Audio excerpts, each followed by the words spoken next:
everybody, time for today's Daily Distinction. So glad that you are here. Scott, I saw you already shared this. I was just signing on and saw that you've already shared. So I appreciate that. As my buddy Ken Walls says, sharing is caring. And if you're sharing Daily Distinction with your followers, that is greatly appreciated.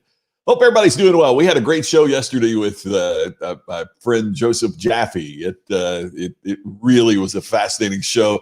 Scott, yes, all is good. Hope things are good with you. And thanks again for sharing. I appreciate it. Tim Gillette in the house. Man, he's got a great live stream as well that you need to catch. Dana, good to see you. Glad you are here today. Thanks for being a part of this.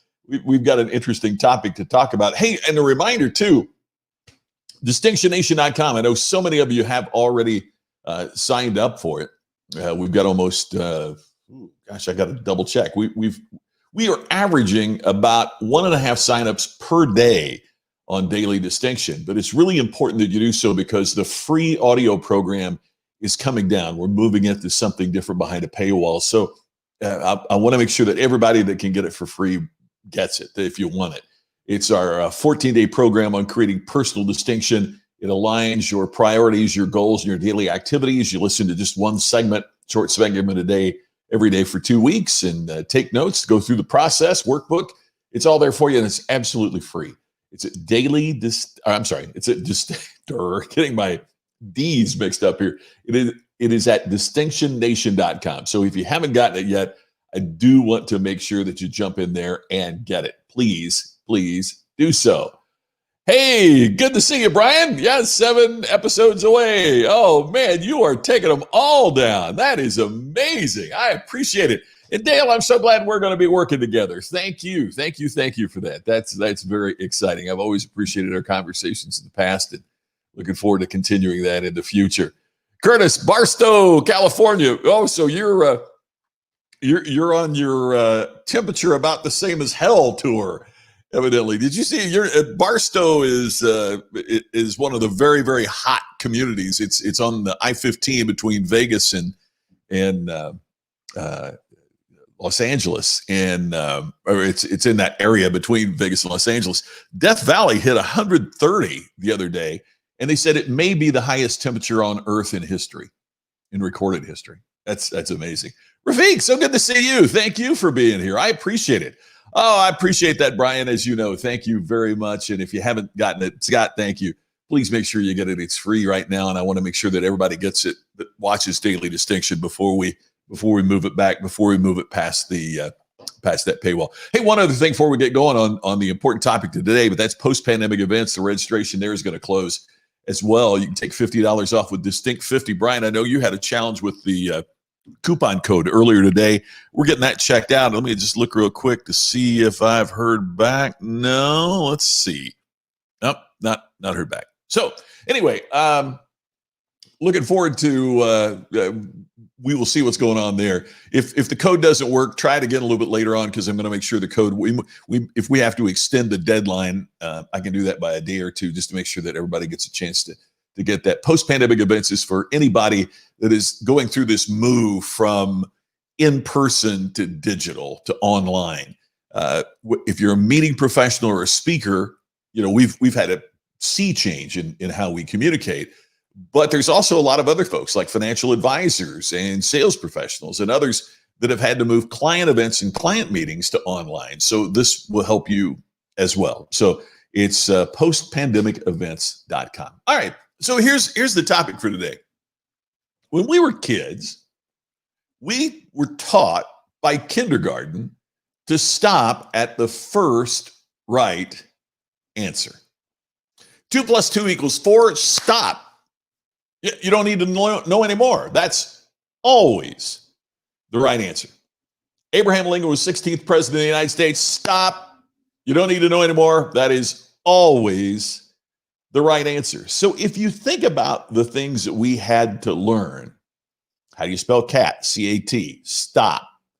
There's no other acceptable way, right? And then I'd go watch cartoons of Crazy Cat with a K. But that's what we're taught as kids, that when you get to the first right answer, that is the right answer. So stop. Stop searching, stop looking. That's it.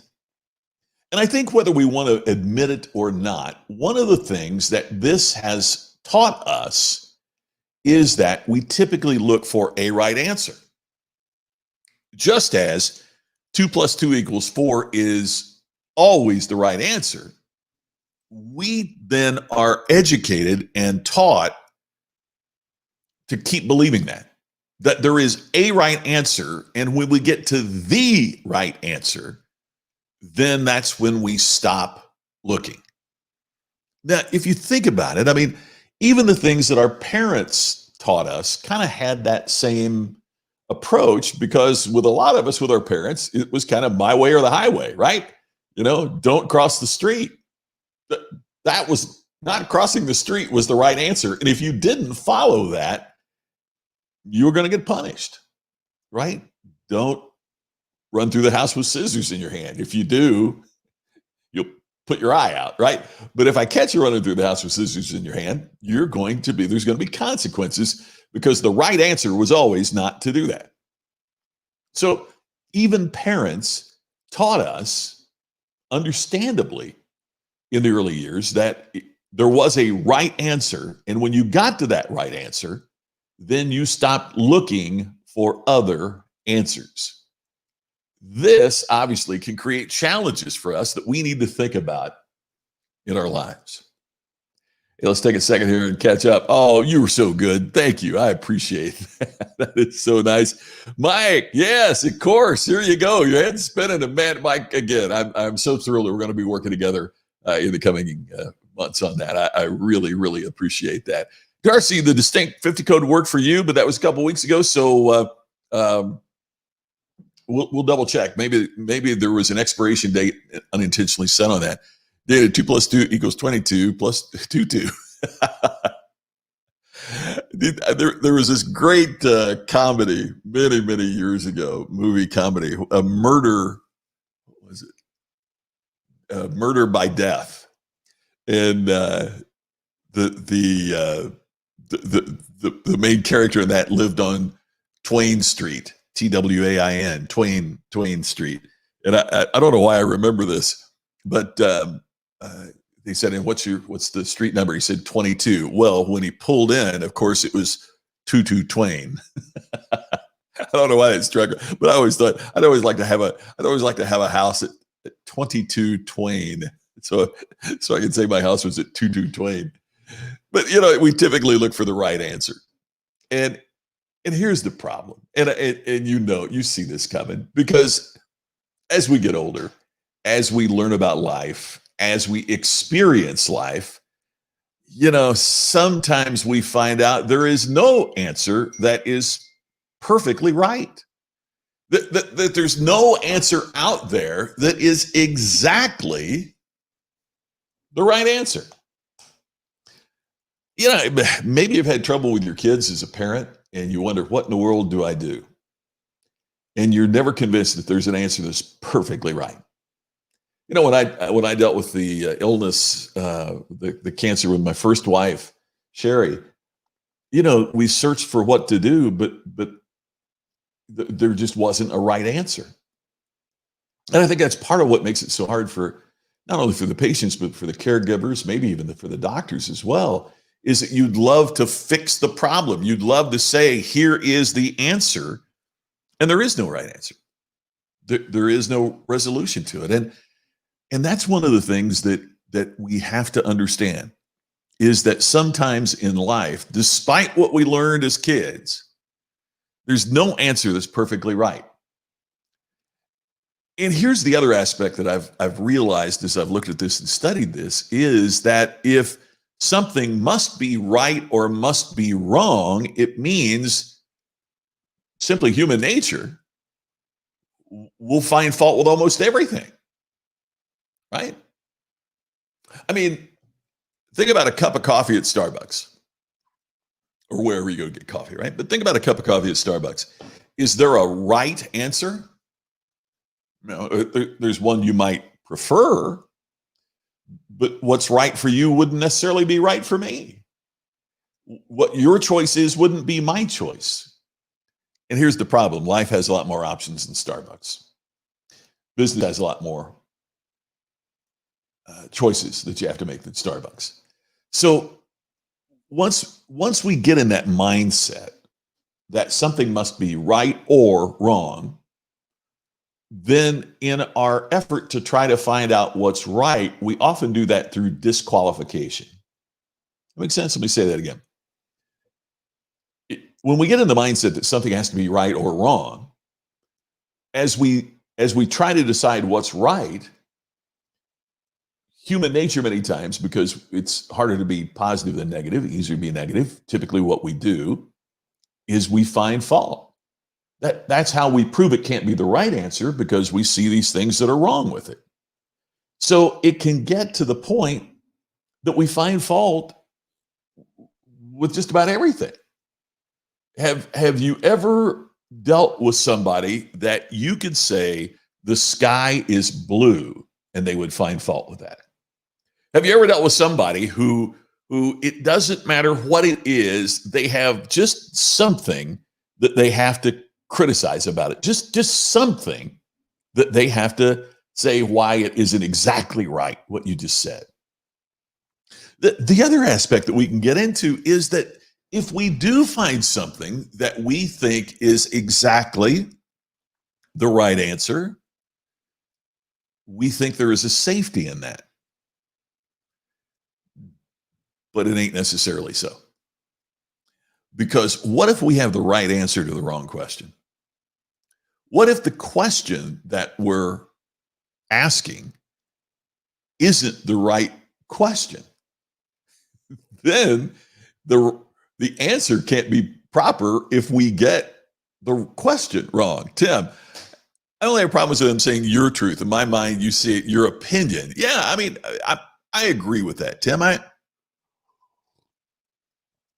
I hear people talking about my truth is, and I've kind of, I'm with you. I have had a lot of problems with that, particularly as you look at Facebook conversations, right? It is that you're entitled, everybody's entitled to their own opinion, but they're not entitled to their own facts. You can't make up something and claim it's a fact and then base your opinion on something that you made up. And I see that happening a lot of times. I see that happening a lot of times where people will not really examine what's going on, take the first blush thing that comes along and assume that it's true, and then start stating it as fact, and then base their opinion on that. And you know, your experience is your experience. But I have problems too when people say it's my truth. It's you know, and one of the things we taught, for example, at the Ultimate Business Summit, is that it's really good to say, in my experience. And the reason why is because people can't argue with your experience. Your experience is your experience. But when you say my truth, to me, that implies that, and if you have something outside of that, it must be false, right? And that's not the case. You can say in my experience or in my opinion and then state it, and it's fine. But saying it's your truth is like saying it's your fact. Like, well, my truth is that 2 + 2 is 5. Well, no, you can't do that. You facts are facts. Jerry, many can't fathom the right answer. It requires a hard look in the mirror. Yeah, exactly. Oh, Jerry, you're so on target. And to piggyback on your point, you know, when we say, what if you're asking the wrong question? You got to look in the mirror. Who's asking that question, right? In other words, we have to take responsibility to ask the proper question to help get us to a better answer. I found this quote, and this quote blew me away. This is Albert Einstein. Einstein said, if I had an hour to solve a problem and my life depended on the solution, I'd spend the first 55 minutes determining the proper question. See, a lot of times I think we say, you know, what's the right answer to being more successful? Well, you know, that's an interesting question, but how do we mean more successful? Is more success more money from your business? That could be for you. Could it be more freedom so that you would have more time to do other things that you want to do with family and friends and hobbies and things like that? Would you consider that's a good? In other words, defining that question becomes such a critical aspect of getting a better answer. In other words, better questions get better answers. And for so long, we focused on the answer without really digging deeply enough into the question. So when you say, this is what I want, this is the answer, one of the things I need to do, and I would encourage you to do, is to say, have I asked the right question? Have I asked the right question of myself? Because if I'm not asking the right question, I am not going to get to the right answer. Now, if we're convinced that we're asking the right question, how do we come up with a better answer? Well, I mentioned earlier, don't stop at the first answer. But one of the things that you could say is, okay, if this is the question, here's my question. Now, I'm going to outline 10 possible solutions. What are 10 ways I could solve this problem? What are 10 ways I could answer this? What are 10 solutions to this? So if I need to make more sales, is that the proper question? Well, in some businesses, it's absolutely the right question. We need to make more sales. But with other businesses, it's that, no, your problem is your current customers aren't referring you and they aren't repeating their business. So because you're not getting any referrals and you're not getting any repeat business, you're out there having to hawk your stuff. You'd be better off to ask the question, now, how can I serve my current customers better so they'll come back and they'll tell other people about me? So you got to make sure you're asking the right question. That's an example.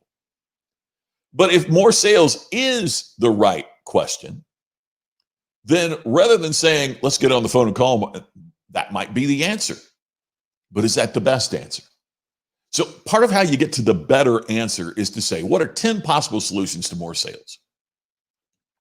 It might be that I get on social media more. It might be that I advertise more. It might be that I create a podcast about what I'm talking about so people know that I have the expertise. It might be I do a live stream on social media every day. It might be you can come up with 10 possible solutions to that. And maybe there isn't one right answer. Maybe it's a combination. I mean, I said that all last weekend. The magic is in the mix. So if more sales is the answer, I'm gonna bet there's not one right answer. There's a multitude of things that you can be doing. And now you've got to decide, what's our priority? What do we tackle? How do we go about this? How do we achieve it? Curtis, you're exactly right. It's like brainstorming. And sometimes the team you have to brainstorm with yourself. I was doing my walk this morning, listening to the late, great Earl Nightingale. And one of the things he said, and it's so funny because obviously he is talking about this in a time that, was well before iPhones and everything else. But he said, I don't know that we have really explored enough the importance of the creativity of one person with a pen and a legal pad. And I thought, man, that is so right. I mean, he was talking about how people today, and he recorded this, like 1968, what I was listening to today. So it's, 40, 60 years old. I mean, he said that we'll do anything to avoid thinking. And I believe he's right. We will do anything to avoid just sitting there, maybe music in the background with a legal pad and a pen, thinking our way through a situation. So see, there you go again. It gets back to what we talked about earlier. Why? Well, we're trained, come up with the first right answer, stop. Where real thinking is drilling more deeply into how many answers can I come up with? What are 10 possible solutions? Am I asking the right question? And you sit there with a legal pad and you write some of this down and you kind of, I draw lines. I'll put a thing down and I'll think, now, how does this connect with? And I start drawing lines and boy, it looks like a diagram of DNA, or it looks like a route map for Delta Airlines with all my little arrows coming out of that. But it's amazing that, and I can't do that on a computer. I believe now. I don't have any evidence to prove this at all. I have absolutely zero evidence. It's just my gut feel. But my gut feel is there's something in us through DNA or evolution or customary practice or whatever you want to call it. Because for so long, for centuries, people would sit down, even a quill, a feather that was dipped in ink, and they would write down solutions and things. Ben Franklin used to talk about the Ben Franklin close, where he'd write down positives on one side of the sheet and negatives on others, and all that. I mean, just to force ourselves to think of better questions, to think of better answers to those better questions. Jerry, often a plan doesn't work, and that's why you need to be able to conceive plan B and plan C and plan D. I get it. You are so right. You are so right. And sometimes the more we drill into it, an idea that we had for plan D might help us make plan A even better. It's drilling more deeply. Hey, there's my friend Glenn, my great pal Glenn Morshower, my partner in crime on Sunday nights. This is your last day of shooting, isn't it, Glenn? I think you were saying you're probably going to get out of there tonight.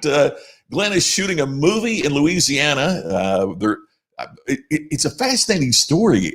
He's John Schneider of Dukes of Hazzard fame, is one of the other stars in the movie that Glenn is shooting right now.